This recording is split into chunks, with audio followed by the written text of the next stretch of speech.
Oke, Assalamualaikum warahmatullahi wabarakatuh. Perkenalkan, nama saya Syekh Muhammad Abduh dengan NIM belakang 205 dari Sistem Informasi Angkatan 2025. Pada kali ini, saya akan mempresentasikan tugas akhir manajemen basis data saya. Nah, pada tugas kali ini saya mendapatkan tema yang berjudul Sistem Manajemen Proyek. Nah, latar belakang dari sistem ini yaitu karena suatu proyek itu melibatkan banyak sekali faktor. Contohnya yaitu faktor tugas, faktor pegawai, dan faktor biaya. Kita ambil contoh satu itu faktor pegawai. Contoh masalah dalam faktor pegawai yaitu pegawai biasanya itu miskomunikasi dengan angkatan terkait tugas yang mereka kerjakan ataupun pegawai tersebut telat dalam mengerjakan suatu tugas yang berakhir proyek tersebut mengalami keterlambatan nantinya. Oke, untuk tujuan dari sistem tersebut yaitu untuk mengontrol atau mengelola proyek itu berjalan secara transparan.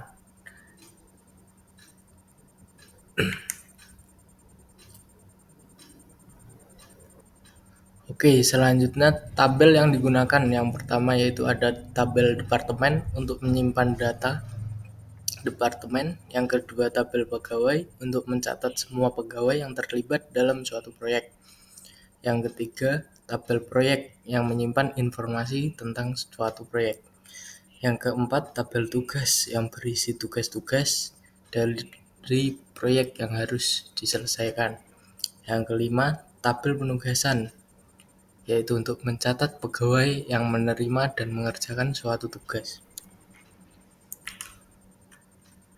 Next, IRD yaitu Entitas Relation Diagram.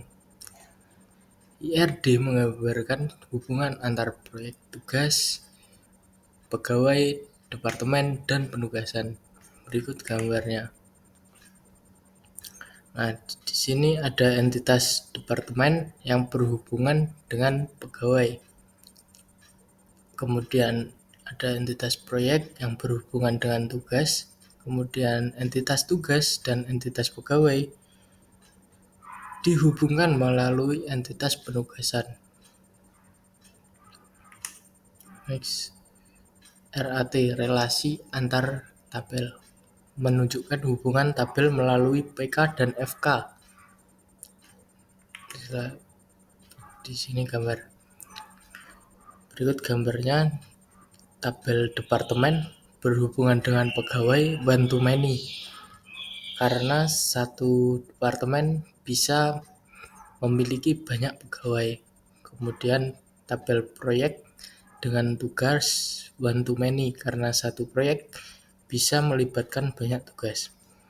Kemudian tabel pegawai dengan penugasan one to many karena satu pegawai bisa mendapatkan banyak penugasan. Kemudian yang terakhir tabel tugas dengan penugasan one to many juga karena satu tugas bisa melibatkan banyak pegawai ataupun satu tugas bisa dikerjakan dalam sebuah tim. Next. Berikut implementasi SQL-nya. Tabel-tabel tersebut terhubung melalui primary key dan foreign key masing-masing. Kemudian model tabel.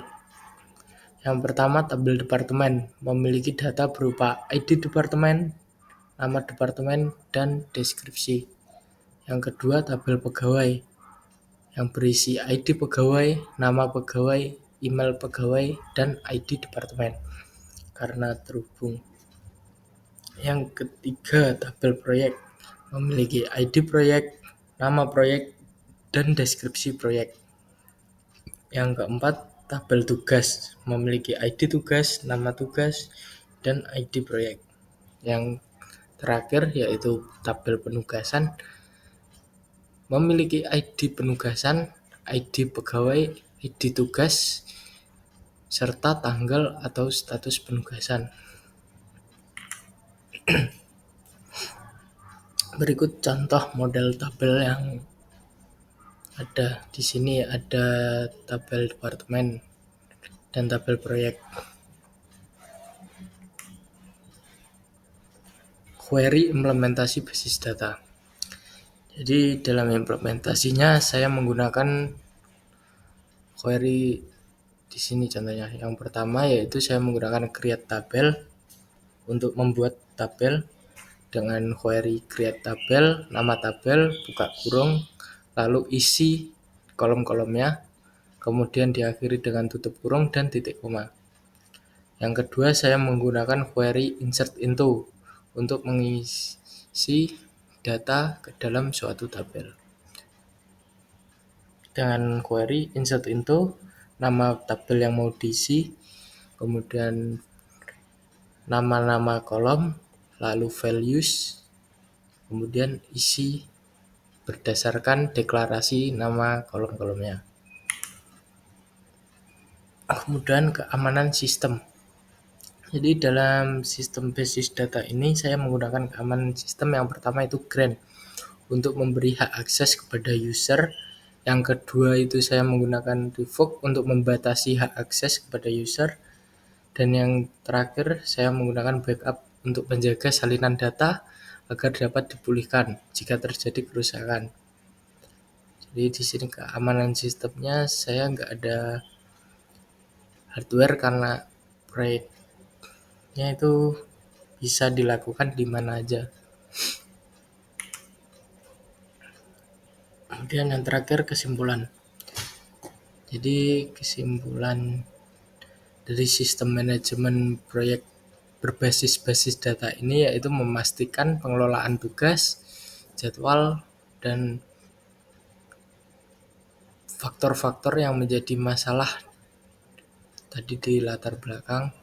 Dengan ini informasi lebih terpusat dan berjalan secara transparan dan akan tepat waktu. Itu bro. Oke. Terima kasih. Wassalamualaikum warahmatullahi wabarakatuh.